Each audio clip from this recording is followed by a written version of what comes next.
In 1994, in the small town of Trenton, New Jersey, a boy named Leonard Brooks was born. His family was far from wealthy.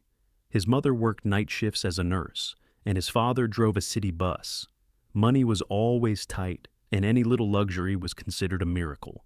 But this childhood taught Leonard something valuable: to observe, to watch what people needed, where they struggled, and most importantly, what they never seemed to have enough of. Not money, not comfort, time. In school, Leonard wasn't a straight-A student. He wasn't interested in memorizing formulas. He was interested in real life. One morning, when he was 14, he heard his exhausted mother whisper after returning from a night shift, "I just need more time. Just a little more time." That sentence dug itself deep into his memory. At 16, he got his first job at a tiny repair shop, where he helped fix laptops, microwaves, and old vacuum cleaners. And there he noticed something strange.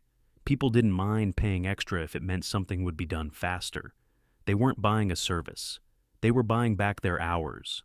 He wrote his first note in a cheap notebook. People don't pay for things. They pay for the time those things give back. When he was 18, he enrolled in college. It lasted half a year. His professors told him he wasn't focused. Leonard thought they weren't focused on the real world. So he dropped out and became a courier for a small food delivery company. And while others just delivered meals, Leonard observed, he noticed patterns. He realized something powerful. Most orders weren't important. They were urgent. People weren't struggling with tasks because they didn't know how, but because they didn't have the time to do them. One day, he delivered dinner to a woman drowning in paperwork.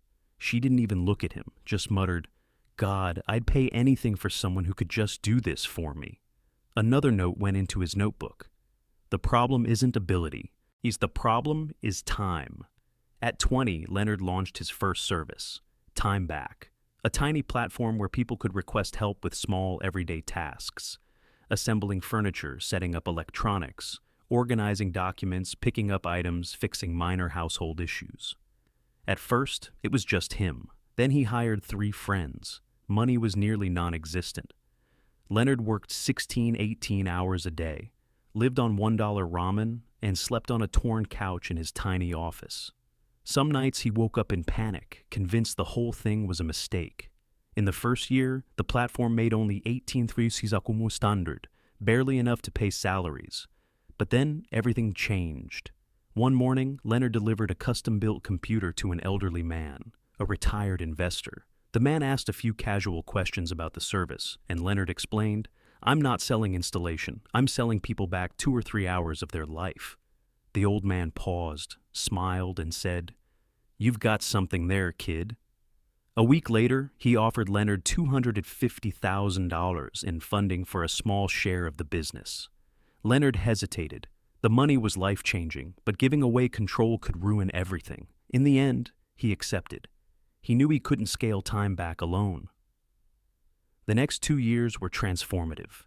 Time Back expanded from a small-town project into a 3-city network. But Leonard's true breakthrough wasn't expansion. It was a system he invented, a routing algorithm. It matched tasks to workers based on distance availability, skill set, urgency.